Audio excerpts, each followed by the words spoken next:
ਵਾਹਿਗੁਰੂ ਜੀ ਕਾ ਖਾਲਸਾ ਵਾਹਿਗੁਰੂ ਜੀ ਕੀ ਫਤਿਹ। ਗੁਰੂ ਪਿਆਰਿਓ, ਅੱਜ ਆਪਾਂ ਅਸ਼ਟਪਦੀ 22ਵੀਂ ਤੇ ਪਦ 7ਵਾਂ ਸੱਚੇ ਪਾਤਸ਼ਾਹ ਦੀ ਕਿਰਪਾ ਦੇ ਨਾਲ ਵਿਚਾਰਨ ਜਾ ਰਹੇ ਹਾਂ। ਇਹ ਅਕਸਰ ਬੇਨਤੀ ਕਰਦੇ ਹਾਂ ਕਿ ਕੋਈ ਵੀ ਪ੍ਰਾਣੀ ਇਸ ਧਰਤੀ 'ਤੇ ਇੰਨਾ ਸਿਆਣਾ ਨਹੀਂ ਹੈ ਜਿਹੜਾ ਗੁਰੂ ਸਾਹਿਬ ਦੀਆਂ ਰਮਜ਼ਾਂ ਨੂੰ ਸਮਝ ਸਕੇ। ਜਿੰਨੀਆਂ ਉਹ ਸਮਝਾਉਂਦੇ ਹਨ ਓਨਾ ਪ੍ਰਾਣੀ ਸਮਝਦਾ ਹੈ। ਜਿੰਨੀ ਸੱਚੇ ਪਾਤਸ਼ਾਹ ਕਿਰਪਾ ਕਰਦੇ ਹਨ ਓਨਾ ਇਨਸਾਨ ਬੋਲਦਾ ਹੈ, ਓਨਾ ਸੁਣਦਾ ਹੈ। ਇਨਸਾਨ ਆਪਣੇ ਆਪ ਵਿੱਚ ਕੁਝ ਵੀ ਨਹੀਂ ਹੈ। ਜਿਵੇਂ ਸੱਚੇ ਪਾਤਸ਼ਾਹ ਚਲਾਉਂਦੇ ਹਨ ਉਸ ਤਰ੍ਹਾਂ ਪ੍ਰਾਣੀ ਚੱਲਦਾ ਹੈ। ਸੁਖਮਣੀ ਸਾਹਿਬ ਸੱਚੇ ਪਾਤਸ਼ਾਹ ਧੰਨ ਧੰਨ ਗੁਰੂ ਅਰਜਨ ਦੇਵ ਜੀ ਨੇ ਅਪਾਰ ਕਿਰਪਾ ਕੀਤੀ ਹੈ ਮਨੁੱਖਤਾ ਉੱਤੇ। 24 ਅਸ਼ਟਪਦੀਆਂ ਹਨ, 24,000 ਅੱਖਰ ਹਨ। ਇੱਕ ਅਸ਼ਟਪਦੀ ਦੇ 8 ਭਾਗ ਹਨ, ਜਾਣੀ 8 ਪਦ ਹਨ। ਸੱਚੇ ਪਾਤਸ਼ਾਹ ਨੇ ਇਨਸਾਨ ਦੇ ਜੀਵਨ ਦੇ ਨਾਲ ਜੋੜਨ ਦੀ, ਸਮੇਂ ਤੇ ਇਨਸਾਨ ਨੂੰ ਭਗਵਾਨ ਦੇ ਨਾਲ ਜੋੜਨ ਦੀ ਵਿਧੀ ਆਪਣੇ ਪਿਆਰੇ ਸਿੱਖ ਨੂੰ ਸਮਝਾਈ ਹੈ। ਜੇ ਇਨਸਾਨ ਆਪਣੀ ਰੋਜ਼ ਨਾਮ ਚਾਹ ਜ਼ਿੰਦਗੀ ਵਿੱਚ ਥੋੜ੍ਹੀ ਜਿਹੀ ਤਬਦੀਲੀ ਕਰ ਲਵੇ ਤਾਂ ਉਹ ਆਪਣਾ ਅੱਗਾ ਸਵਾਰ ਸਕਦਾ ਹੈ। ਉਹ ਜਿਉਂਦੇ ਜੀਅ ਮੋਕਸ਼ ਪ੍ਰਾਪਤ ਕਰ ਸਕਦਾ ਹੈ, ਅਕਾਲ ਪੁਰਖ ਦੇ ਵਿੱਚ ਸਮੋ ਸਕਦਾ ਹੈ। ਇਹ ਬਹੁਤ ਹੀ ਪਿਆਰਾ ਤਰੀਕਾ ਸੱਚੇ ਪਾਤਸ਼ਾਹ ਨੇ ਸਮਝਾਇਆ ਹੈ। 24,000 ਸਵਾਸ ਪ੍ਰਾਣੀ ਨੂੰ 24 ਘੰਟਿਆਂ ਵਿੱਚ ਆਉਂਦੇ ਹਨ, ਜਾਣੀ ਇੱਕ ਦਿਨ ਤੇ ਇੱਕ ਰਾਤ ਦੇ ਵਿੱਚ। ਪਲ ਛਿਨ ਮੁੱਢਲੀ ਕਿਰਿਆ ਹੈ ਸਮੇਂ ਨੂੰ ਮਾਪਣ ਦੀ, ਜਿਹੜਾ ਸਦੀਆਂ ਹਜ਼ਾਰਾਂ ਸਾਲਾਂ ਲੱਖਾਂ ਸਾਲਾਂ ਤੱਕ ਜਾਂਦਾ ਹੈ, ਚੱਲਦਾ ਹੀ ਰਹਿੰਦਾ ਹੈ। ਸੱਚੇ ਪਾਤਸ਼ਾਹ ਨੇ ਮਿਹਰ ਕੀਤੀ ਹੈ ਕਿ ਇਨਸਾਨ, ਤੇਰੀ ਜ਼ਿੰਦਗੀ ਦਾ ਮਾਪ ਸਮਾਂ ਹੈ। ਕਿੰਨੇ ਸਾਲ, ਕਿੰਨੇ ਮਹੀਨੇ, ਕਿੰਨੇ ਦਿਨ, ਕਿੰਨੇ ਪਲ। ਤੂੰ ਸ਼ੁਰੂ ਹੁੰਦਾ ਹੈ ਇੱਕ ਸਵਾਸ ਤੋਂ। ਕਿੰਨੇ ਸਵਾਸ ਤੇਰੇ ਭੰਡਾਰ ਦੇ ਵਿੱਚ ਭਰੇ ਹਨ। ਭੰਡਾਰਾ ਭਰਨ ਵਾਲੇ ਨੇ, ਉਹਨਾਂ ਦਾ ਤੂੰ ਲਾਹਾ ਲੈ। ਸਵਾਸ ਸਵਾਸ ਦਾ ਫਾਇਦਾ ਉਠਾ।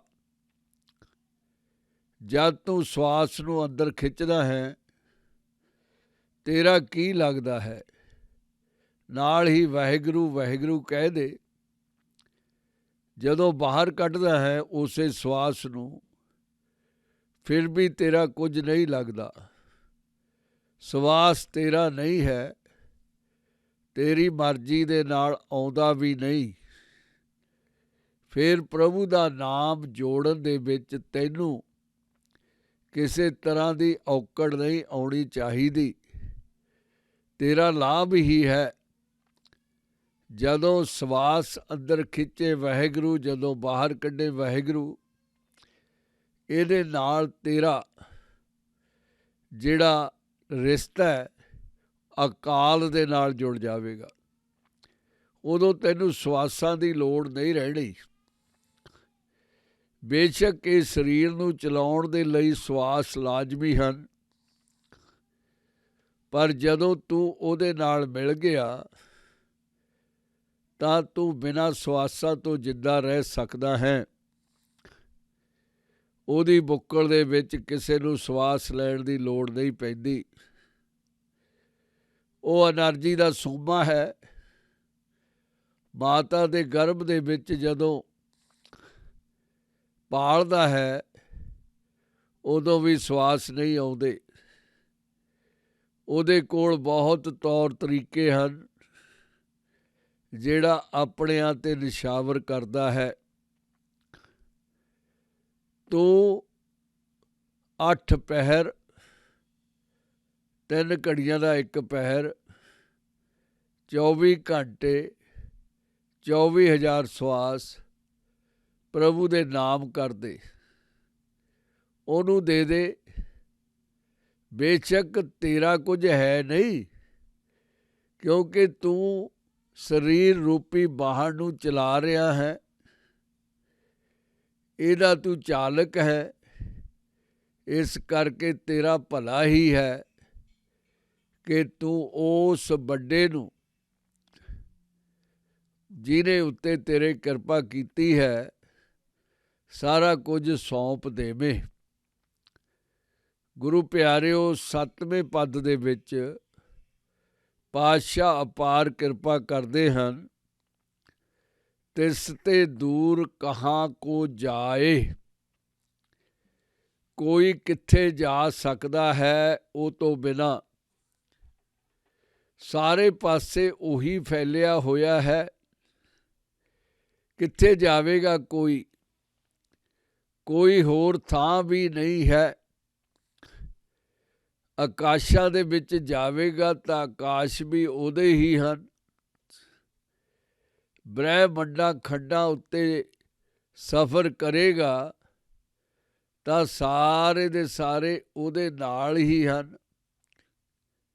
ਪਾਣੀਆਂ ਦੇ ਵਿੱਚ, ਧਰਤੀਆਂ ਦੇ ਵਿੱਚ, ਉਹਨਾਂ ਦੀਆਂ ਜਿੱਥੇ ਅੱਗ ਵਰਗਾ ਸੇਕ ਹੈ, ਉੱਥੇ ਸਮੁੰਦਰ ਦੀਆਂ ਠੰਡੀਆਂ ਠੰਡੀਆਂ ਥਾਵਾਂ ਉੱਤੇ ਵੀ ਉਹ ਆਪ ਬਿਰਾਜਮਾਨ ਹੈ। ਫਿਰ ਕਿੱਥੇ ਕੋਈ ਜਾ ਸਕਦਾ ਉਹ ਤੋਂ ਬਿਨਾਂ? ਦੂਸਰੀ ਜਗ੍ਹਾ ਹੈ ਹੀ ਨਹੀਂ। ਦੂਰ ਦੂਰ ਤੇ ਨੇੜੇ ਉਹ ਆਪ ਹੀ ਹੈ। ਇੱਕੋ ਸਮੇਂ ਉੱਤੇ ਉਹ ਨੇੜੇ ਹੈ, ਇੱਕੋ ਸਮੇਂ ਵਿੱਚ ਉਹ ਦੂਰ ਹੈ। ਇੱਕੋ ਸਾਰੇ ਪਾਸੇ ਹੈ। ਫਿਰ ਇਨਸਾਨ ਉਹ ਤੋਂ ਬਿਨਾਂ ਕਿਹੜੀ ਥਾਂ ਉੱਤੇ ਜਾ ਸਕਦਾ ਹੈ? ਉਹੀ ਸਾਰੇ ਪਾਸੇ ਹੈ। ਉੱਭਰੇ ਰਾਖਣ ਹਾਰ ਧਿਆਏ। ਪ੍ਰਾਣੀ, ਤੂੰ ਉਹਦੀ ਆਰਾਧਨਾ ਕਰੇ ਤਾਂ ਤੂੰ ਬਚ ਸਕਦਾ ਹੈ। ਤੂੰ ਵੱਡਾ ਹੋ ਸਕਦਾ ਹੈ, ਉੱਭਰ ਸਕਦਾ ਹੈ। ਤੇਰਾ ਮਾਣ ਸਤਿਕਾਰ ਹੋ ਸਕਦਾ ਹੈ। ਜਿਹੜਾ ਤੈਨੂੰ ਬਚਾਉਣ ਵਾਲਾ ਹੈ, ਜੇ ਉਹਨੂੰ ਯਾਦ ਕਰ ਲਵੇਂ, ਸਾਰਿਆਂ ਨੂੰ ਹੀ ਬਚਾਉਂਦਾ ਹੈ, ਅਪਾਉਂਦਾ ਹੈ, ਬਚਾਉਂਦਾ ਹੈ, ਖਪਾਉਂਦਾ ਹੈ। ਉਹਦਾ ਤਰੀਕਾ ਹੈ, ਉਹਦਾ ਜ਼ਰੀਆ ਹੈ ਮਨੁੱਖਤਾ ਨੂੰ ਪੈਦਾ ਕਰਨਾ, ਧਰਤੀਆਂ ਨੂੰ ਬਣਾਉਣਾ, ਕੁਦਰਤਾਂ ਨੂੰ ਸਾਜਣਾ, ਫਿਰ ਆਪੇ ਆਪ ਉਹਨਾਂ ਨੂੰ ਚਲਾਉਣਾ ਤੇ ਫਿਰ ਮਿਟਾ ਦੇਣਾ।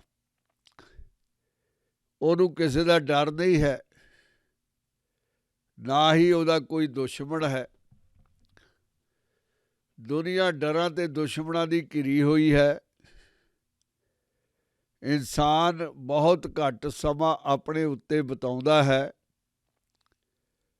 ਆਪਣੀ ਜ਼ਿੰਦਗੀ ਦੇ ਵਡਮੁੱਲੇ ਸਮੇਂ ਨੂੰ ਲੋਕਾਂ ਵਿੱਚ ਵੰਡਦਾ ਰਹਿੰਦਾ ਹੈ। ਜ਼ਿਆਦਾ ਸਮਾਂ ਆਪਣੇ ਵਿਰੋਧੀਆਂ ਉੱਤੇ, ਜਿਨ੍ਹਾਂ ਨੂੰ ਉਹ ਦੁਸ਼ਮਣ ਕਹਿੰਦਾ ਹੈ, ਉਹਨਾਂ ਉੱਤੇ ਬਿਤਾਉਂਦਾ ਹੈ। ਫਿਰ ਉਹਨਾਂ ਵਿੱਚੋਂ ਉਪਜਿਆ ਡਰ, ਉਸ ਡਰ ਦੇ ਵਿੱਚ ਡਰਦਾ ਹੈ। ਸੱਚੇ ਪਾਤਸ਼ਾਹ ਕਹਿੰਦੇ, ਜਿਹੜਾ ਡਰਨ ਵਾਲਾ ਨਹੀਂ ਹੈ, ਜਿਹੜਾ ਡਰ ਦੀ ਵਕੈਬਲਰੀ ਤੋਂ ਕੋਹਾਂ ਦੂਰ ਹੈ, ਨਿਰਭਉ ਹੈ, ਨਿਰਵੈਰ ਹੈ, ਪ੍ਰਾਣੀ ਕਿਉਂ ਨਹੀਂ ਉਹਦੇ ਨਾਲ ਦੋਸਤੀ ਪਾ ਲੈਂਦਾ।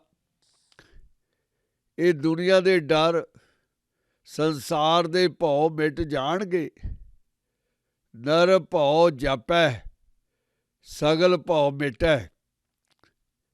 ਸਗਲ ਦਾ, ਸੰਸਾਰ ਦਾ, ਦੁਨੀਆ ਦਾ ਡਰ ਹੈ, ਸਾਰਾ ਦੂਰ ਹੋ ਜਾਵੇਗਾ ਜੇ ਤੂੰ ਉਧਰ ਨੂੰ ਧਿਆਨ ਕਰ ਲਵੇਂ। ਪ੍ਰਾਣੀ, ਜਿਹਨੇ ਤੈਨੂੰ ਪੈਦਾ ਕੀਤਾ ਹੈ ਉਹ ਤੇਰਾ ਰੱਖਿਅਕ ਵੀ ਹੈ। ਕੋਈ ਵੀ ਉਹ ਤੋਂ ਵੱਡਾ ਤੈਨੂੰ ਬਚਾਉਣ ਵਾਲਾ ਮਿਲ ਨਹੀਂ ਸਕਦਾ। ਜਿਸ ਪ੍ਰਭ ਰਾਖੇ ਤਿਸ ਨਾਹੀ ਦੁਖ। ਨਰ ਭਉ ਜਪੇ, ਸਗਲ ਭਉ ਮਿਟੇ।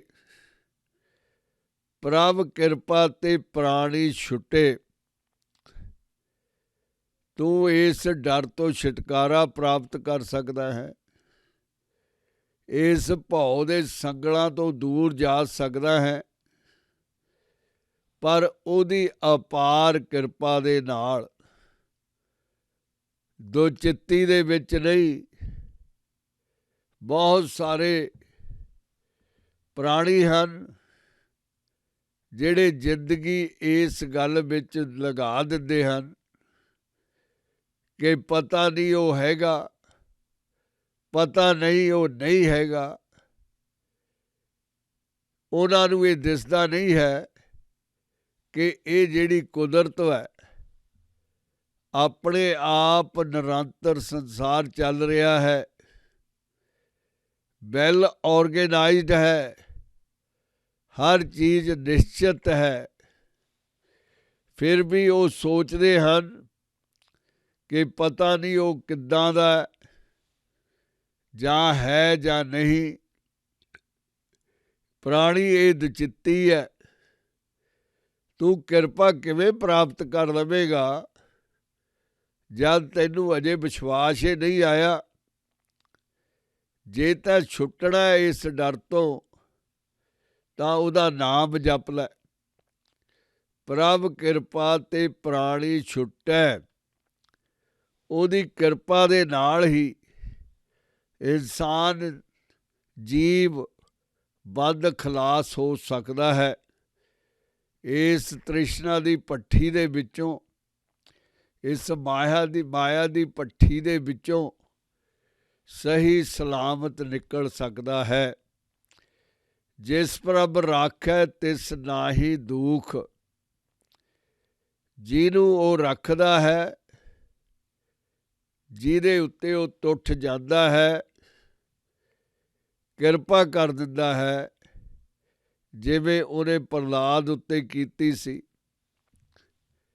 ਤੱਤੇ ਹੋਏ ਥੰਬ ਦੇ ਉੱਤੇ ਪ੍ਰਹਲਾਦ ਦੇਖ ਰਿਹਾ ਕਿ ਸੱਚੇ ਪਾਤਸ਼ਾਹ ਜੇ ਤੇਰੀ ਭਗਤੀ ਕੀਤੀ ਹੈ, ਆ ਮੇਰੇ ਪਿਓ ਦਾ ਤਪਾਇਆ ਹੋਇਆ ਥੰਬ ਮੈਨੂੰ, ਬੱਚੇ ਨੂੰ ਡਰਾ ਰਿਹਾ।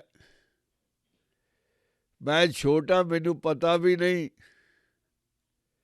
ਮੇਰੇ ਦਾਤਾ, ਮੈਂ ਕੀ ਕਰਾਂ? ਤਾਂ ਕਹਾਣੀ ਕਹਿੰਦੀ ਹੈ ਕਿ ਪ੍ਰਭੂ ਇੱਕ ਕੀੜੀ ਦਾ ਰੂਪ ਧਾਰਨ ਕਰਕੇ ਉਸ ਲਾਲ ਹੋਏ ਥੰਬ ਉੱਤੇ ਤੁਰਨ ਲੱਗ ਪਿਆ। ਛੋਟੇ ਬੱਚੇ ਦੇ ਦਿਲ ਦੇ ਵਿੱਚ ਖਿਆਲ ਆਇਆ ਕਿ ਮੈਂ ਕੀੜੀ ਤੋਂ ਕਿੰਨਾ ਵੱਡਾ ਹਾਂ।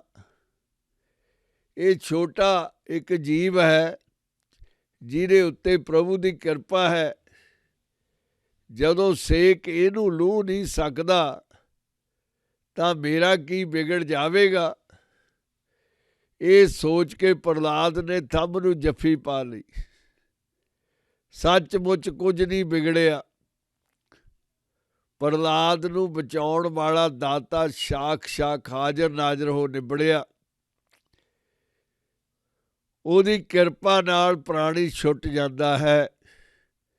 ਜਿਸ ਪ੍ਰਭ ਰਾਖੇ ਤਿਸ ਨਾਹੀ ਦੁਖ। ਇੱਕ ਪ੍ਰਹਲਾਦ ਨਹੀਂ ਬਚਾਇਆ, ਲੱਖਾਂ ਕਰੋੜਾਂ ਨੂੰ ਬਚਾਉਂਦਾ ਹੈ ਇੱਕੋ ਹੀ ਸਮੇਂ। ਉਹੀ ਆਪ ਸਾਰੇ ਪਾਸੇ ਅਖੀਰਲੇ ਪਲ ਦੇ ਵਿੱਚ ਬੌੜ ਜਾਂਦਾ ਹੈ,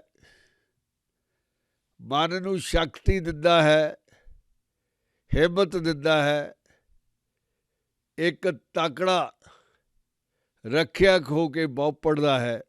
ਆਪਣੇ ਪਿਆਰਿਆਂ ਨੂੰ ਸੱਚੇ ਪਾਤਸ਼ਾਹ ਨੇ ਬਚਾਉਣਾ, ਸਦੀਆਂ ਸਦੀਆਂ ਤੋਂ ਉਹਨਾਂ ਦੀ ਰੱਖਿਆ ਕਰਨਾ ਆਪਣਾ ਕਰਤੱਵਿਆ ਬਣਾਇਆ ਹੈ। ਅੱਜ ਦੇ ਯੁੱਗ ਦੇ ਵਿੱਚ ਵੀ ਅਕਾਲ ਪੁਰਖ ਆਪਣਿਆਂ ਦੀ ਰੱਖਿਆ ਆਪ ਕਰਦਾ ਹੈ। ਦੁਨੀਆ ਦੀਆਂ ਝੂਠੀਆਂ ਸਿਕਿਉਰਟੀਆਂ, ਗੁਰੂ ਪਿਆਰਿਓ, ਅੱਜ ਦੇ ਸਮੇਂ ਦੇ ਵਿੱਚ ਧਾਰਮਿਕ ਪ੍ਰਚਾਰਕ ਮਜਬੂਰੀਆਂ ਤਹਿਤ ਸਿਕਿਉਰਟੀਆਂ ਰੱਖਦੇ ਹਨ। ਜਿਨ੍ਹਾਂ ਨੇ ਗੁਰੂ ਦਾ ਪ੍ਰਚਾਰ ਕਰਨਾ ਹੈ, ਪ੍ਰਭੂ ਦਾ ਨਾਮ ਵੰਡਣਾ ਹੈ, ਉਹਨਾਂ ਦਾ ਦੁਸ਼ਮਣ ਕੌਣ ਹੋ ਸਕਦਾ ਹੈ? ਪਰ ਕਿਉਂਕਿ ਇਹ ਯੁੱਗ ਹੈ ਜਿਹੜਾ ਤ੍ਰਿਸ਼ਨਾ ਦਾ, ਵਾਇਲੈਂਸ ਦਾ, ਹਿੰਸਾ ਦਾ ਚੱਲ ਰਿਹਾ ਹੈ, ਇਹਦੇ ਵਿੱਚ ਬਿਨਾਂ ਕਿਸੇ ਮਤਲਬ ਤੋਂ, ਬਿਨਾਂ ਕਿਸੇ ਕਾਰਨ ਤੋਂ ਇੱਕ ਮਜ਼ਾਕ ਦੇ ਲਈ ਮਾਰ ਦੇਣਾ ਵੱਡੀ ਗੱਲ ਨਹੀਂ ਹੈ। ਗੁਰੂ ਨਾਨਕ ਸਾਹਿਬ ਸੱਚੇ ਪਾਤਸ਼ਾਹ ਨੇ ਦੁਨੀਆ ਨੂੰ ਤਾਰਨ ਦੇ ਲਈ 27,000 ਮੀਲ ਸਫ਼ਰ ਕੀਤਾ, 27 ਸਾਲ ਲਗਾਤਾਰ। ਉਹਨਾਂ ਨੇ ਕਦੇ ਕੋਈ ਸਿਕਿਉਰਿਟੀ ਨਹੀਂ ਰੱਖੀ, ਕਿਉਂਕਿ ਅਕਾਲ ਉਹਨਾਂ ਦੇ ਨਾਲ ਸੀ, ਅਕਾਲ ਦਾ ਰੂਪ ਸੀ। ਬੜੇ ਭਿਆਨਕ ਜੰਗਲਾਂ ਦੇ ਵਿੱਚੋਂ ਗੁਜ਼ਰਨਾ ਪੈਂਦਾ ਸੀ, ਬੜੇ ਮਾੜੇ ਲੋਕਾਂ ਨਾਲ ਉਹਨਾਂ ਦਾ ਵਾਹ ਅਕਸਰ ਪੈਂਦਾ ਸੀ, ਪਰ ਸੱਚੇ ਪਾਤਸ਼ਾਹ ਸਮਰੱਥ ਸੀ।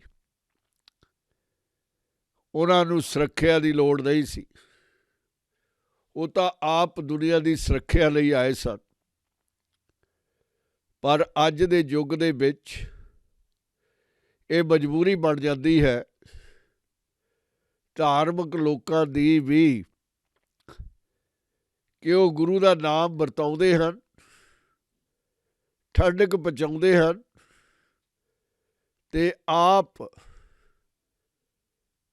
ਮਜਬੂਰਨ, ਜਿਹੜਾ ਕਿ ਉਹ ਨਹੀਂ ਵੀ ਚਾਹੁੰਦੇ, ਤਦ ਵੀ ਉਹਨਾਂ ਨੂੰ ਰੱਖਿਅਕ ਗਾਰਡ ਆਪਣੇ ਨਾਲ ਰੱਖਣੇ ਪੈਂਦੇ ਹਨ। ਗੁਰੂ ਪਿਆਰਿਓ, ਸੱਚੇ ਪਾਤਸ਼ਾਹ ਧੰਨ ਧੰਨ ਗੁਰੂ ਅਰਜਨ ਦੇਵ ਜੀ ਮਿਹਰ ਕਰਦੇ ਹਨ ਕਿ ਪ੍ਰਾਣੀ ਜੇ ਤੂੰ ਉਹਦੇ ਵੱਲ ਟੇਕ ਕਰ ਲਵੇ,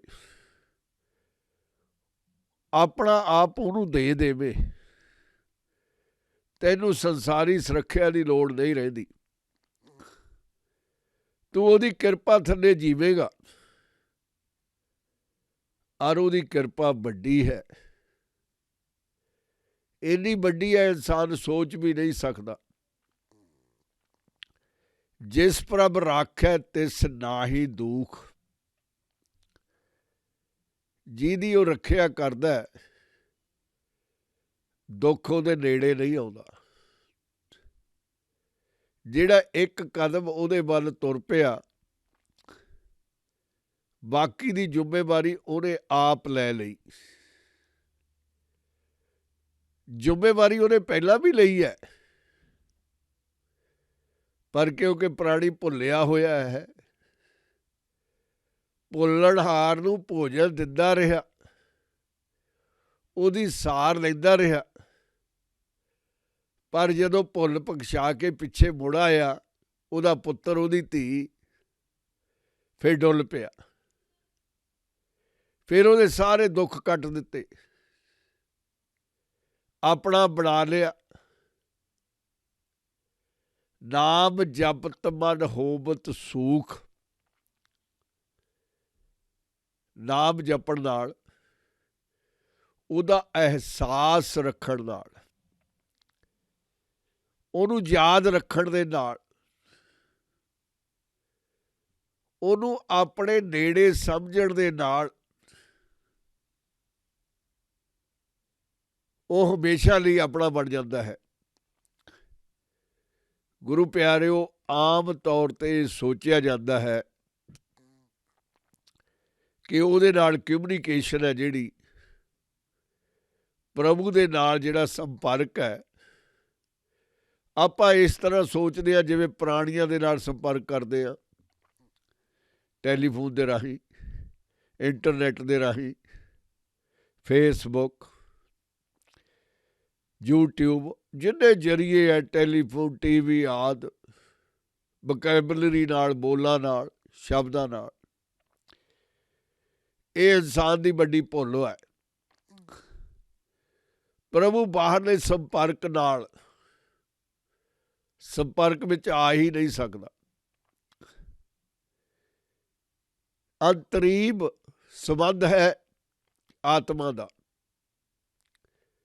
ਤਾਂ ਅੰਤਰੀਬ ਹੀ ਰਿਲੇਸ਼ਨ ਹੈ, ਅੰਤਰੀਬ ਹੀ ਕਮਿਊਨੀਕੇਸ਼ਨ ਸਿਸਟਮ ਹੈ। ਇਹ ਜਿਹੜਾ ਬਾਹਰ ਦਾ ਮਾਧਿਅਮ ਹੈ, ਸਾਨੂੰ ਜ਼ਬਾਨ ਦਿੱਤੀ ਹੈ ਦੁਨੀਆ ਦੇ ਵਿੱਚ ਕੁਝ ਸੁਣਨ ਨੂੰ, ਕੁਝ ਕਹਿਣ ਨੂੰ, ਕੰਨ ਦਿੱਤੇ ਹਨ ਸੁਣਨ ਦੇ ਲਈ,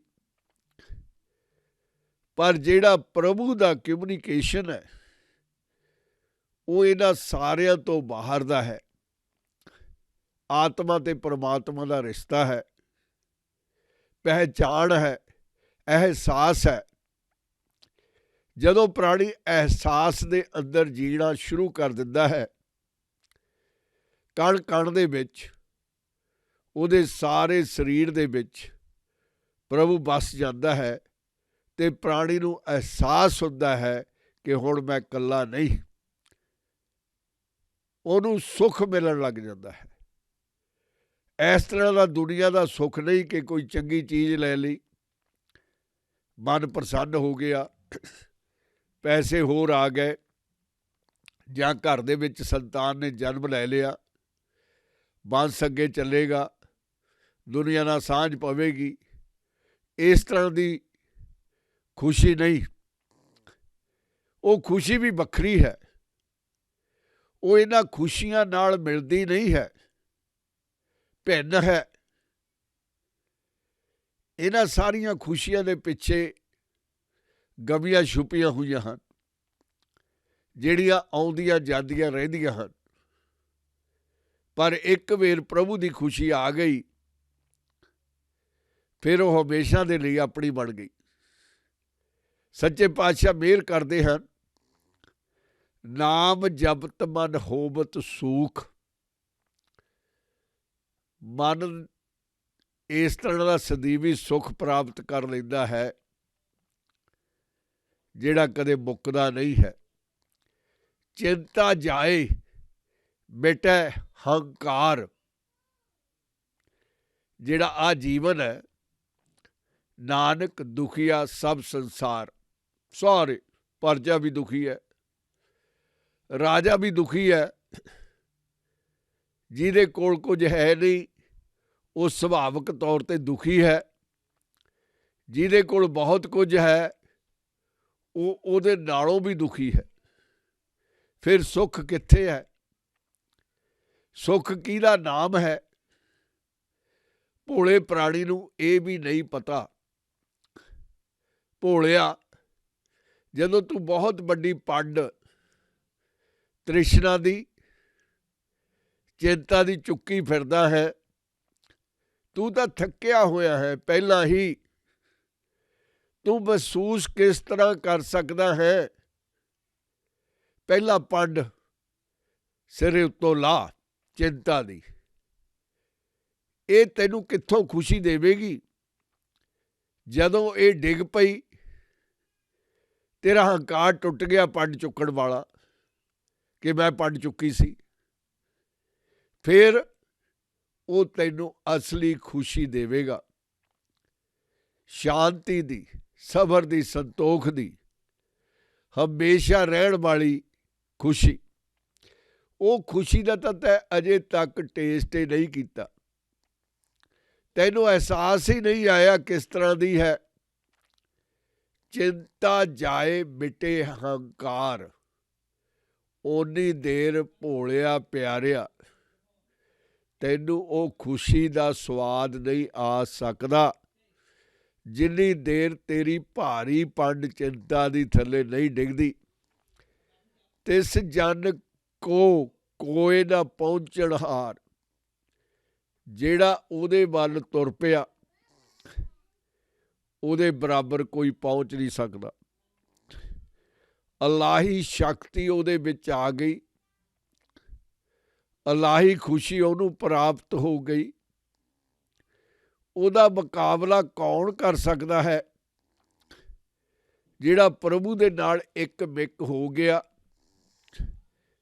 ਗੁਰੂ ਪਿਆਰਿਓ, ਸੱਚੇ ਪਾਤਸ਼ਾਹ ਧੰਨ ਧੰਨ ਗੁਰੂ ਅਰਜਨ ਦੇਵ ਜੀ ਉਸ ਪ੍ਰਾਣੀ ਨੂੰ ਸਿਜਦਾ ਕਰਦੇ ਹਨ, ਉਹਦੇ ਚਰਨਾਂ ਦੀ ਧੂੜੀ ਮੰਗਦੇ ਹਨ, ਮੱਥੇ ਨਾਲ ਲਗਾਉਣੀ ਚਾਹੁੰਦੇ ਹਨ ਉਸ ਸੇਵਕ ਦੀ। ਕਿੰਨਾ ਮਹਾਨ ਪ੍ਰਾਣੀ ਹੈ ਉਹ ਸੇਵਕ। ਜਦੋਂ ਸੇਵਕ ਬਣ ਗਿਆ, ਉਹਨੇ ਪ੍ਰਵਾਨ ਕਰ ਲਿਆ, ਕੌਣ ਉਹਦੇ ਤੱਕ ਪਹੁੰਚ ਜਾਵੇਗਾ? ਉਹ ਅੱਗੇ ਹੀ ਜਾਵੇਗਾ। ਕੋਈ ਉਹਦੇ ਤੱਕ ਪਹੁੰਚਣ ਵਾਲਾ, ਬਰਾਬਰੀ ਕਰਨ ਵਾਲਾ ਹੈ ਹੀ ਨਹੀਂ। ਉਹ ਨਿਮਰਤਾ ਦੇ ਵਿੱਚ ਭਿੱਜ ਗਿਆ। ਤਿਸ ਜਨ ਕੋ ਕੋਏ ਨਾ ਪਹੁੰਚਣ ਹਾਰ, ਸਿਰ ਉੱਪਰ ਠਾਡਾ ਗੁਰ ਸੂਰਾ, ਨਾਨਕ ਤਾਕੇ ਕਾਰਜ ਪੂਰਾ। ਸਿਰ ਦੇ ਉੱਤੇ ਸੁਆਮੀ, ਅੰਤਰਜਾਮੀ, ਸੰਸਾਰ ਨੂੰ ਚਲਾਉਣ ਵਾਲਾ, ਸਾਰੀਆਂ ਸ੍ਰਿਸ਼ਟੀਆਂ ਦਾ ਮਾਲਕ ਇੱਕੋ ਇੱਕ, ਜਦੋਂ ਥਾਪੀ ਦੇ ਕੇ ਉਹਦੇ ਬਰਾਬਰ ਖੜ੍ਹਾ। ਗੁਰੂ ਪਿਆਰਿਓ, ਦੁਨੀਆ ਦੇ ਵਿੱਚ ਜਦੋਂ ਕਿਸੇ ਦੀ ਕੋਈ ਸਹਾਇਤਾ ਕਰਦਾ ਹੈ ਕਿ ਤੂੰ ਇਕੱਲਾ ਨਹੀਂ, ਰਿਵਾਜੀ ਤੌਰ 'ਤੇ ਕਹਿ ਦਿੰਦਾ ਅਸੀਂ ਤੇਰੇ ਨਾਲ ਹਾਂ, ਉਹ ਬੰਦਾ ਦੁੱਗਣਾ ਹੋ ਜਾਂਦਾ ਹੈ, ਉਹਨੂੰ ਹੌਸਲਾ ਮਿਲ ਜਾਂਦਾ ਹੈ। ਇਸੇ ਤਰ੍ਹਾਂ ਵਿਦਿਆਰਥੀ ਹੈ, ਪੜ੍ਹਾਈ ਦੀ ਪੂਰੀ ਤਿਆਰੀ ਕੀਤੀ ਹੈ, ਕਸਰ ਨਹੀਂ ਛੱਡੀ, ਦਿਨ ਰਾਤ ਇੱਕ ਕਰਕੇ ਸਾਰਾ ਸਿਲੇਬਸ ਪੂਰਨ ਕੀਤਾ ਹੈ, ਪਰ ਅਜੇ ਵੀ ਡਰ ਹੈ। ਐਗਜ਼ਾਮ ਦੇ ਵਿੱਚ ਬੈਠਣਾ ਹੈ, ਉੱਥੇ ਸੁਪਰਵਾਈਜ਼ਰ ਆਵੇਗਾ, ਨਕਲ ਚੱਲਣ ਨਹੀਂ ਦੇਣੀ। ਇਹਦੀ ਤਾਂ ਕੋਈ ਨਕਲ ਦੀ ਆਸ ਵੀ ਨਹੀਂ, ਪੂਰਾ ਪੜ੍ਹਿਆ ਹੈ, ਪਰ ਫਿਰ ਵੀ ਫੀਅਰ ਹੈ। ਜੇ ਉਹਨੂੰ ਇਹ ਕਹਿ ਦਿੱਤਾ ਜਾਵੇ ਕਿ ਤੇਰੇ ਨਾਲ ਤੇਰਾ ਕੋਈ ਦੂਰ ਦਾ ਮਿੱਤਰ ਉੱਥੇ ਹੋਵੇਗਾ, ਤੈਨੂੰ ਕੋਈ ਵੀ ਚੀਜ਼ ਦੀ ਜ਼ਰੂਰਤ ਹੈ, ਤੂੰ ਦੱਸ ਦੇ ਵੀ, ਉਹਦੀ ਵਾਕਫੀਤ ਬਹੁਤ ਹੈ, ਭਰੋਸਾ ਹੈ। ਵਿਦਿਆਰਥੀ ਡਰਨ ਵਾਲਾ ਦੁੱਗਣਾ ਹੋ ਜਾਂਦਾ ਹੈ ਕਿ ਮੈਨੂੰ ਕੋਈ ਪਰਵਾਹ ਨਹੀਂ, ਉਹਨੂੰ ਨਕਲ ਦੀ ਲੋੜ ਨਹੀਂ, ਸਹਾਰੇ ਦੀ ਲੋੜ ਹੈ। ਇਸੇ ਤਰ੍ਹਾਂ ਜਦੋਂ ਪ੍ਰੀਤਮ ਪਿਆਰਾ ਪ੍ਰਸੰਨ ਹੋ ਜਾਂਦਾ ਹੈ ਪ੍ਰਾਣੀ ਦੀ ਭਗਤੀ ਉੱਤੇ, ਆਪਣੇ ਦਾਸ ਦੇ ਕੰਮਾਂ ਦੇ ਉੱਤੇ, ਤਾਂ ਹੌਸਲਾ ਦਿੰਦਾ ਹੈ। ਦੁੱਗਣਾ ਨਹੀਂ, ਦੁਨੀਆ ਦਾ ਦੁੱਗਣਾ ਹੈ। ਕਰੋੜਾਂ, ਲੱਖਾਂ ਕਰੋੜਾਂ ਟਾਈਮਜ਼ ਉਹ ਇੰਨਾ ਸਟਰੋਂਗ ਹੋ ਜਾਂਦਾ ਹੈ ਕਿ ਸਰੀਰ ਦੀ ਵੀ ਪਰਵਾਹ ਨਹੀਂ ਰਹਿੰਦੀ। ਸਿੱਖ ਹਿਸਟਰੀ ਕੁਰਬਾਨੀਆਂ ਦੀ ਹਿਸਟਰੀ ਹੈ, ਸ਼ਹੀਦਾਂ ਦਾ ਭਰਿਆ ਹੋਇਆ ਇਤਿਹਾਸ ਹੈ। ਰੱਬੀਆਂ ਦੇ ਨਾਲ ਖੋਪਰੀਆਂ ਕਟਾਈਆਂ ਜਾਂਦੀਆਂ ਹਨ ਅਤੇ ਕਿਹਾ ਜਾਂਦਾ ਹੈ ਧਿਆਨ ਨਾਲ ਕੱਟੀ, ਕਸਰ ਨਾ ਰਹਿ ਜਾਵੇ। ਸਰੀਰ ਦਾ ਪੁਰਜਾ ਕਟਵਾਇਆ ਜਾਂਦਾ ਹੈ ਤੇ ਨਾਲ ਹੀ ਬੋਲ ਕੇ ਕਿਹਾ ਜਾਂਦਾ ਹੈ ਕਿ ਤੂੰ ਆਪਣਾ ਕੰਮ ਪੂਰਾ ਕਰੀ, ਢਿੱਲ ਨਾ ਰਹਿ ਜਾਵੇ। ਇਹ ਇਸੇ ਤਰ੍ਹਾਂ ਸੰਭਵ ਹੋ ਸਕਦਾ ਹੈ ਜੇ ਉਹ ਬਰਾਬਰ ਖਲੋਤਾ ਹੈ, ਉਹਦਾ ਸਾਥ ਹੈ, ਸਿਰ ਦੇ ਉੱਪਰ ਖੜਾ ਹੈ, ਠਾਡਾ ਸੂਰਮਾ ਗੁਰਸੂਰਾ, ਜਿਹੜਾ ਬਿਲਕੁਲ ਪਹਿਰਾ ਦਿੰਦਾ ਆਪਣੇ ਪਿਆਰੇ ਸਿੱਖ ਦੇ ਉੱਤੇ। ਨਾਨਕ ਤਾਂ ਕਿ ਕਾਰਜ ਪੂਰਾ, ਉਹਦੇ ਸਾਰੇ ਕੰਮ ਰਾਸ ਹੋ ਜਾਂਦੇ ਹਨ। ਆਲ, ਕੋਈ ਝੰਜਟ ਰਹਿੰਦਾ ਹੀ ਨਹੀਂ।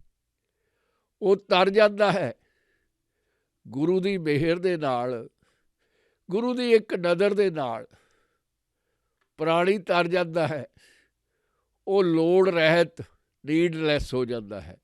ਗੁਰੂ ਪਿਆਰਿਓ, ਇੱਕ ਵਾਰ ਆਪਾਂ ਅੰਗਰੇਜ਼ੀ ਦੇ ਵਿੱਚ ਇਸੇ ਪਦ ਨੂੰ ਵਿਚਾਰ ਲਈਏ ਉਹਦੀ ਕਿਰਪਾ ਦੇ ਨਾਲ। ਤਿਸ ਤੇ ਦੂਰ ਕਹਾਂ ਕੋ ਜਾਏ, where can anyone go far from him, he is everywhere, close and far. ਉਭਰੇ ਰਾਖਣ ਹਾਰ ਧਿਆਏ, by remembering the preserver, the man is saved। ਨਰ ਭਉ ਜਪੈ ਸਗਲ ਭਉ ਮਿਟੇ, by meditating on the fearless Lord, all the fears are gone, they depart no more। ਪ੍ਰਭ ਕਿਰਪਾ ਤੇ ਪ੍ਰਾਣੀ ਛੁਟੈ, grace of Lord, the man is released, mortal is released। ਜਿਸ ਪ੍ਰਭ ਰਾਖੈ ਤਿਸ ਨਾਹੀ ਦੁਖ, no pain, no trouble, no sorrow। whom the Lord preserves।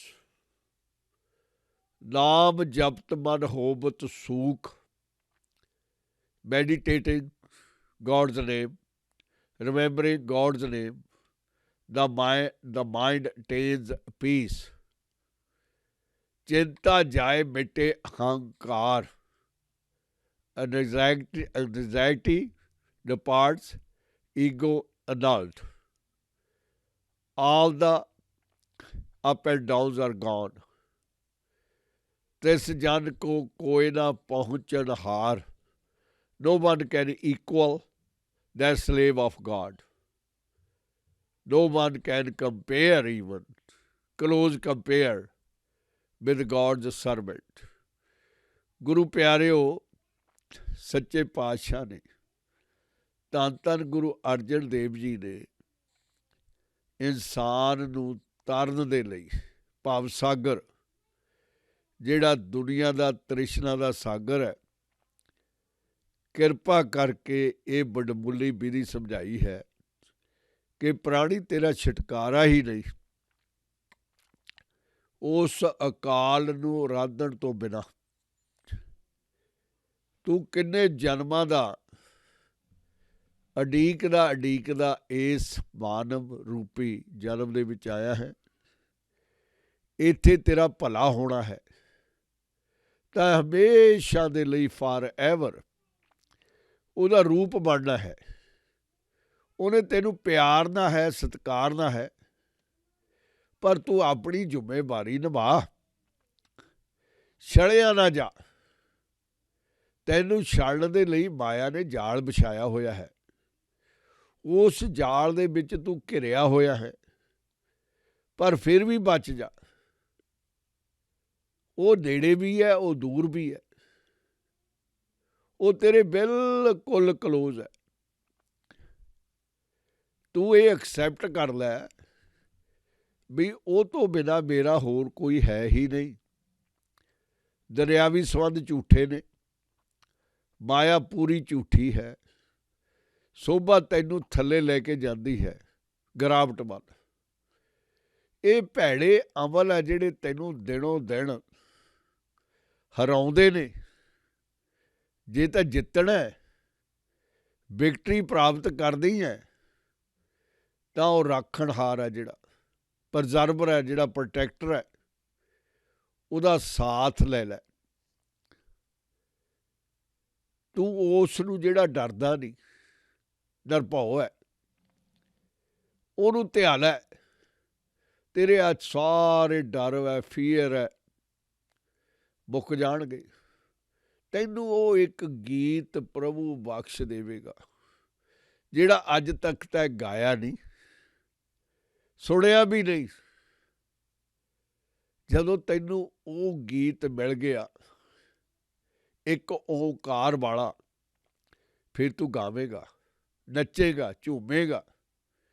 ਫਿਰ ਤੈਨੂੰ ਪਤਾ ਚੱਲ ਜਾਵੇਗਾ ਕਿ ਸੁੱਖ ਕੀ ਹੁੰਦਾ, ਡਰ ਹੋਣਾ ਕੀ ਹੈ, ਨਿਰਵੈਰ ਹੋਣਾ ਕੀ ਹੈ। ਉਹਦੀ ਕਿਰਪਾ ਤੋਂ ਬਿਨਾਂ ਇਹ ਸੰਭਵ ਨਹੀਂ, ਸੌਖਾ ਨਹੀਂ। ਉਹਦੀ ਮਿਹਰ ਦੇ ਨਾਲ ਹੀ, ਉਹਦੀ ਕਿਰਪਾ ਦੇ ਨਾਲ ਹੀ ਤੂੰ ਆਪਣੀ ਜ਼ਿੰਮੇਵਾਰੀ ਨਿਭਾ। ਉਹ ਅਵੱਸ਼ ਹੀ ਆਪਣਾ ਕਰਤੱਵਿਆ ਨਿਭਾਵੇਗਾ। ਹਮੇਸ਼ਾ ਤੋਂ ਇਹ ਚੱਲਦਾ ਆਇਆ ਹੈ। ਉਹਨੇ ਭਗਤਾਂ ਨੂੰ ਬਚਾਇਆ ਹੈ, ਭਗਤਾਂ ਦੀ ਰੱਖਿਆ ਕੀਤੀ ਹੈ। ਤੇਰੇ ਨਾਲ ਕਿਉਂ ਨਹੀਂ? ਉਸੇ ਤਰ੍ਹਾਂ ਦਾ ਵਿਹਾਰ ਅਵੱਸ਼ ਹੀ ਹੋਵੇਗਾ। ਤੂੰ ਉਹਦੀ ਕਿਰਪਾ ਦੇ ਨਾਲ ਸੁਤੰਤਰ ਹੋ ਜਾਵੇਗਾ। ਜਿਹਨੂੰ ਉਹ ਬਚਾਉਂਦਾ ਹੈ, ਜਿਹਦੇ 'ਤੇ ਉਹ ਕਿਰਪਾ ਕਰਦਾ ਹੈ, ਆ ਤੇਰੇ ਆਲੇ ਦੁਆਲੇ ਜਿਹੜਾ ਮਾਇਆ ਨੇ ਜਾਲ ਤਾਣਿਆ ਹੋਇਆ, ਕੱਟਿਆ ਜਾਂਦਾ। ਜਿਵੇਂ ਕੈਂਚੀ ਦੇ ਨਾਲ ਕੱਪੜਾ ਕੱਟਿਆ ਜਾਂਦਾ, ਇਸੇ ਤਰ੍ਹਾਂ ਪ੍ਰਭੂ ਦੀ ਕੈਂਚੀ ਹੈ ਜਿਹੜੀ ਮਾਇਆ ਦੇ ਜਾਲ ਨੂੰ ਕੱਟ ਦਿੰਦੀ ਹੈ। ਤੂੰ ਸੁਤੰਤਰ ਹੋ ਜਾਂਦਾ ਹੈ, ਤੇਰੇ ਦੁੱਖ ਮਿਟ ਜਾਂਦੇ ਹਨ, ਸੁੱਖਾਂ ਦੇ ਰਸਤੇ ਪੈ ਜਾਂਦਾ ਹੈ। ਸੁੱਖ ਹੀ ਸੁੱਖ, ਫਿਰ ਦੁੱਖ ਨਹੀਂ ਆਉਂਦੇ। ਸ਼ਾਂਤੀ ਹੀ ਸ਼ਾਂਤੀ, ਤ੍ਰਿਸ਼ਨਾ ਮੁੱਕ ਜਾਂਦੀ ਹੈ, ਹੰਕਾਰ ਟੁੱਟ ਜਾਂਦਾ ਹੈ। ਸਭ ਤੋਂ ਵੱਡੀ ਸਮੱਸਿਆ ਤੇਰੀ ਹੰਕਾਰ ਦੀ ਹੈ, ਜਿਹੜੀ ਤੂੰ ਪ੍ਰਾਪਤੀ ਮੰਨਦਾ ਹੈ ਕਿ ਮੈਂ ਆਹ ਬਣਾ ਲਿਆ, ਮੈਂ ਆਹ ਬਣਾ ਲਿਆ। ਇਹ ਹੰਕਾਰ ਹੈ। ਜਿੰਨੀ ਦੇਰ ਟੁੱਟਦਾ ਨਹੀਂ, ਉਨੀ ਦੇਰ ਪ੍ਰਭੂ ਨੇੜੇ ਨਹੀਂ ਆਉਂਦਾ। ਉਹ ਹੰਕਾਰੀਆਂ ਨੂੰ ਪਸੰਦ ਨਹੀਂ ਕਰਦਾ। ਹੰਕਾਰੀਆਂ ਨਾਲ ਉਹਦੀ ਬਣਦੀ ਨਹੀਂ ਹੈ। ਗਰੀਬੀ ਦਾ ਸ਼ੌਕੀਨ ਹੈ, ਗਰੀਬੀ ਨੂੰ ਪਿਆਰ ਦਾ ਦਾਤਾ। ਅੱਜ ਤੱਕ ਉਹਨੇ ਗਰੀਬਾਂ ਦੀ ਰੱਖਿਆ ਕੀਤੀ ਹੈ। ਬੇਸ਼ੱਕ ਜਿੰਨੇ ਧਨ ਵਾਲੇ ਹੋਣ, ਜੇ ਉਹਨਾਂ ਵਿੱਚ ਗਰੀਬੀ ਨਹੀਂ, ਗੁਰੂ ਨਾਨਕ ਸਾਹਿਬ ਸੱਚੇ ਪਾਤਸ਼ਾਹ ਨੇ ਉਹਨਾਂ ਵੱਲ ਪਿੱਠ ਕੀਤੀ ਹੈ, ਉਹਨਾਂ ਨੂੰ ਪਿਆਰਿਆ ਨਹੀਂ ਹੈ। ਆਪਣਿਆਂ ਨੂੰ, ਲਾਲੋਆਂ ਨੂੰ ਲੱਭ ਲੱਭ ਕੇ ਪਿਆਰ ਕੀਤਾ। ਕੋਈ ਉਹਨਾਂ ਦਾ ਮੁਕਾਬਲਾ ਨਹੀਂ ਕਰ ਸਕਦਾ। ਭੋਲਿਆ ਲਾਲੋ ਕੌਣ ਬਣ ਸਕਦਾ? ਲਾਲੋ ਲਾਲੋ ਹੀ ਹੈ। ਜੁਗਾਂ ਜਗਾਂਤਰ ਤੱਕ ਲਾਲੋ ਨੇ ਹੀ ਰਹਿਣਾ ਹੈ। ਗੁਰੂ ਨਾਨਕ ਨੇ ਉਹਨੂੰ ਪਿਆਰਨਾ ਹੈ ਅਤੇ ਲਾਲੋ ਨੇ ਗੁਰੂ ਨਾਨਕ ਨੂੰ ਸਤਿਕਾਰਨਾ ਹੈ। ਇਹ ਜੁਗਾਂ ਜਗਾਂਤਰਾਂ ਦੀ ਖੇਡ ਹੈ। ਕੌਣ ਲਾਲੋ ਬਣ ਜਾਵੇਗਾ, ਕੌਣ ਪਹੁੰਚ ਜਾਵੇਗਾ ਲਾਲੋ ਤੱਕ? ਕਿਉਂਕਿ ਲਾਲੋ ਦੇ ਸਿਰ ਦੇ ਉੱਪਰ ਦੁਨੀਆ ਦਾ ਸਾਈਂ ਹੈ, ਗੁਰੂ ਨਾਨਕ ਹੈ। ਲਾਲੋ ਨੂੰ ਪਿਆਰ ਕਰਦਾ ਹੈ। ਲਾਲੋ ਨੂੰ ਕੋਈ ਚਿੰਤਾ ਨਹੀਂ ਹੈ। ਲਾਲੋ ਦੇ ਸਾਰੇ ਕੰਮ, ਸਾਰੀਆਂ ਜ਼ਿੰਮੇਵਾਰੀਆਂ ਨਾਨਕ ਦੀਆਂ ਜ਼ਿੰਮੇਵਾਰੀਆਂ ਬਣ ਗਈਆਂ। ਲਾਲੋ ਨੂੰ ਫਿਕਰ ਕਰਨ ਦੀ ਕੀ ਲੋੜ ਹੈ? ਇਹ ਫੈਸਲਾ ਪ੍ਰਾਣੀ ਤੈਅ ਕਰਦਾ। ਤੈਂ ਭਾਗੋ ਬਣ ਕੇ ਦੁਨੀਆ ਤੋਂ ਜਾਣਾ ਜਾਂ ਤੋਂ ਲਾਲੋ ਬਣਨਾ। ਗੁਰੂ ਨਾਨਕ ਲਾਲੋਆਂ ਦੇ ਨਾਲ ਖੜਾ ਹੈ, ਲਾਲੋਆਂ ਨੂੰ ਪਿਆਰਦਾ ਹੈ। ਨੀਚਾਂ ਤੋਂ ਨੀਚਾਂ ਦਾ ਯਾਰ ਹੈ, ਸੰਗੀ ਹੈ, ਮਿੱਤਰ ਹੈ, ਦੋਸਤ ਹੈ, ਆੜੀ ਹੈ। ਗੁਰੂ ਪਿਆਰਿਓ, ਸੱਚੇ ਪਾਤਸ਼ਾਹ ਨੇ ਅਪਾਰ ਕਿਰਪਾ ਕੀਤੀ ਹੈ। ਅੱਜ ਇੰਨਾ ਹੀ। ਵਾਹਿਗੁਰੂ ਜੀ ਕਾ ਖਾਲਸਾ, ਵਾਹਿਗੁਰੂ ਜੀ ਕੀ ਫਤਿਹ।